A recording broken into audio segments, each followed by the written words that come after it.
नमस्कार बंधुरा आमी संगमित्रा आमार এই निरामिष सहज रान्ना चैनेले आपनादेर सबाइके स्वागत।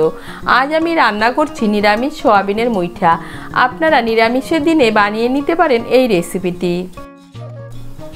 प्रथमे एकटा भाजा मशला तैरी करे नेब। तार जन्य कड़ाई बसिয়েছি। एर मध्य निये निচ্ছি 4টে शुकनो लंका। शुकनो लंकागुलोके हालका करे एकटु भेजे नेब। शुकनो लंकागुलोके हालका करे एकटु भेजे निয়েছি। এখন এর মধ্যে নিয়ে নিচ্ছি 1 টিস্পুন গোটা জিরে, 1 টিস্পুন মৌরি আর 1 টিস্পুন গোটা ধনে। নিয়ে নিচ্ছি 4টে এলাচ। এখন এগুলোকে শুকনো খোলায় ভেজে নেব।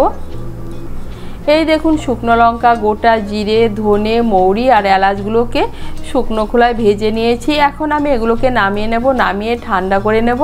ঠান্ডা করে গুঁড়ো করে নেব। আর গুঁড়ো করে নিলেই তৈরি ভাজা মশলা। এদিকে আবার কড়াইতে জল বসিয়েছি। জলটাও গরম হয়ে গিয়েছে। এর মধ্যে দিয়ে দিচ্ছি সামান্য একটু নুন আর দিয়ে দিচ্ছি 1 বাটি সয়াবিন।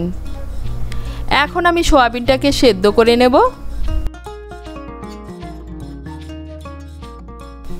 এই দেখুন সয়াবিনগুলোকে সেদ্ধ করে নিয়েছি। এখন আমি সয়াবিনগুলোকে নামিয়ে নেব। নামিয়ে ঠান্ডা জল দিয়ে ধুয়ে জলটাকে ভালো করে ঝরিয়ে নেব। এই দেখুন সয়াবিনগুলোকে নামিয়ে ঠান্ডা জল দিয়ে ধুয়ে জলটাকে ভালো করে চিপে বের করে সয়াবিনটাকে ঠান্ডা করে নিয়েছি। এখন এর মধ্যে নিয়ে নিচ্ছি 1 টুকরো আদা আর একটা কাঁচা লঙ্কা। আদা আর কাঁচা লঙ্কা মিশিয়ে নিয়ে সয়াবিনের একটা পেস্ট বানিয়ে নেব। খুব মিহি পেস্ট বানাবো না, একটু দানা দানা পেস্ট বানিয়ে নেব। এদিকে আর একটা মশলার পেস্ট বানিয়ে নেব। তার জন্য নিয়েছি মিক্সির ছোট জার। এর মধ্যে নিয়ে নিচ্ছি 1 টিস্পুন গোটা জিরে, 1 টিস্পুন গোটা ধনে, 1 টুকরো আদা আর 2টো কাঁচা লঙ্কা। আমি গোটা জিরে গোটা ধনে দিয়ে এই রান্নাটা করছি। আপনারা গুঁড়ো মশলা দিয়েও করতে পারেন।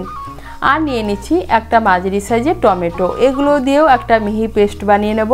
এদিকে দেখুন সয়াবিনের পেস্টটা বানিয়ে নিয়েছি। এখন এর মধ্যে নিয়ে নিচ্ছি কিছু উপকরণ। নিয়ে নিচ্ছি স্বাদ মতো নুন, নিয়ে নিচ্ছি 1/4 টিস্পুন হলুদ গুঁড়ো, নিয়ে নিচ্ছি 1 টিস্পুন ভাজা মশলা। আমি যে ভাজা মশলাটা তৈরি করে নিয়েছি সেই ভাজা মশলাটা।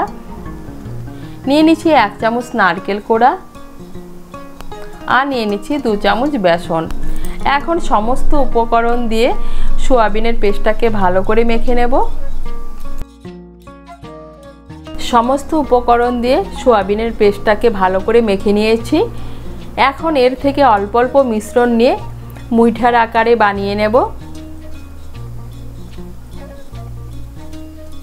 এই দেখুন আমি একটা মুইঠা বানিয়ে নিয়েছি। এভাবে আমি সবগুলো মুইঠা বানিয়ে নেব। এই দেখুন সয়াবিনের মিশ্রণ দিয়ে সবগুলো মুইঠা বানিয়ে নিয়েছি। এখন আমি মুইঠাগুলোকে সাইডে রেখে দিচ্ছি। এদিকে কড়াইতে সর্ষের তেল বসিয়েছি। তেলটাও গরম হয়ে গিয়েছে। রান্নাটা আমি সর্ষের তেলে করছি, আপনারা সাদা তেলেও করতে পারেন। এই তেলের মধ্যে সয়াবিনের মুইঠাগুলোকে লাল করে ভেজে নেব।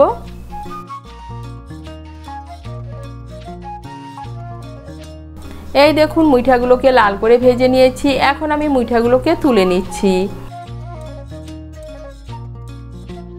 মুইঠাগুলো ভাজার পর কড়াইতে যে তেল আছে এই তেলের মধ্যে আলুগুলো ভেজে নেব। এখানে আমি 2টো মাঝারি সাইজের আলু সেদ্ধ করে ছোট ছোট টুকরো করে কেটে নিয়েছি। এর মধ্যে দিয়ে দিচ্ছি সামান্য একটু নুন আর সামান্য একটু হলুদ গুঁড়ো। নুন আর হলুদ গুঁড়ো মিশিয়ে নিয়ে আলু টুকরোগুলোকে লাল করে ভেজে নেব। এই দেখুন আলু টুকরোগুলোকে লাল করে ভেজে নিয়েছি। এখন আমি আলু টুকরোগুলোকে তুলে নিচ্ছি। আলু ভাজার পর কড়াইতে দিয়ে দিচ্ছি আর অল্প সর্ষের তেল।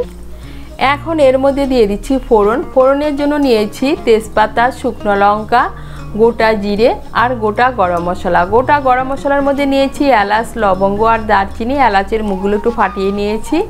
ফোড়নটা দিয়ে একটু নাড়াচাড়া করে নিয়ে এর মধ্যে দিয়ে দিচ্ছি আমি যে মশলার পেস্টটা বানিয়ে নিয়েছি সেই মশলার পেস্ট। মশলার পেস্টটাকে ভালো করে মিশিয়ে নেব। মশলার পেস্টটাকে ভালো করে মিশিয়ে নিয়েছি। এখন এর মধ্যে দিয়ে দিচ্ছি 1/2 টিস্পুন হলুদ গুঁড়ো, 1/2 টিস্পুন লঙ্কা গুঁড়ো, স্বাদ মতো নুন। ভালো করে মিশিয়ে নেব। মিশিয়ে নিয়ে মশলাটাকে ভালো করে কষিয়ে নেব। মশলাটাকে ভালো করে কষিয়ে নিয়েছি। মশলা থেকে তেল ছেড়ে দিয়েছে, তার মানে মশলাটা ভালো করে কষানো হয়ে গিয়েছে। এখন এর মধ্যে দিয়ে দিচ্ছি ভেজে রাখা আলুগুলো। আলুগুলোকে মশলার সঙ্গে ভালো করে মিশিয়ে নিয়ে একটু কষিয়ে নেব। আলুগুলোকে মশলার সঙ্গে ভালো করে কষিয়ে নিয়েছি। এখন এর মধ্যে দিয়ে দিচ্ছি জল। এর মধ্যে দিয়ে দিচ্ছি 2 কাপ আর হাফ কাপ গরম জল। জলটাকে ভালো করে মিশিয়ে নেব। মিশিয়ে নিয়ে ঝোলটাকে ভালো করে ফুটিয়ে নেব। ঝোলটাকে ভালো করে ফুটিয়ে নিয়েছি। এখন এর মধ্যে দিয়ে দিচ্ছি ভেজে রাখা সয়াবিনের মুইঠাগুলো। দিয়ে দিচ্ছি সামান্য একটু চিনি। চিনিটা অপশনাল, আপনারা যদি পছন্দ না করেন না দিলেও চলবে, কিন্তু নিরামিষ রান্নায় সামান্য একটু চিনি ব্যবহার করলে খেতে ভালো লাগে। দিয়ে দিচ্ছি চিড়ে রাখা কাঁচা লঙ্কা আর হাফ টিস্পুন গরম মশলার গুঁড়ো। ভালো করে মিশিয়ে নেব। মিশিয়ে নিয়ে গ্যাসের আঁচটাকে বাড়িয়ে আরও 1-2 মিনিট রান্না করে নেব। গ্যাসের আঁচটাকে বাড়িয়ে আরও 2 মিনিটের মতো রান্না করে নিয়েছি। এখন এর মধ্যে দিয়ে দিচ্ছি 1 চামচ ঘি। ঘিটাকে ভালো করে মিশিয়ে নেব। মিশিয়ে নিলেই তৈরি দারুণ স্বাদের নিরামিষ সয়াবিনের মুইঠা। আপনারা নিরামিষের দিনে বানিয়ে নিতে পারেন এই সয়াবিনের মুইঠা, খেতে কিন্তু দারুণ লাগে। আপনাদের যদি এই রেসিপিটি ভালো লাগে তাহলে লাইক এবং শেয়ার করবেন, আর রেসিপিটি কেমন হয়েছে কমেন্ট করে জানাবেন। আরও নতুন নতুন নিরামিষ রেসিপি পাবার জন্য চ্যানেলটিকে সাবস্ক্রাইব করে পাশে থাকবেন। ধন্যবাদ।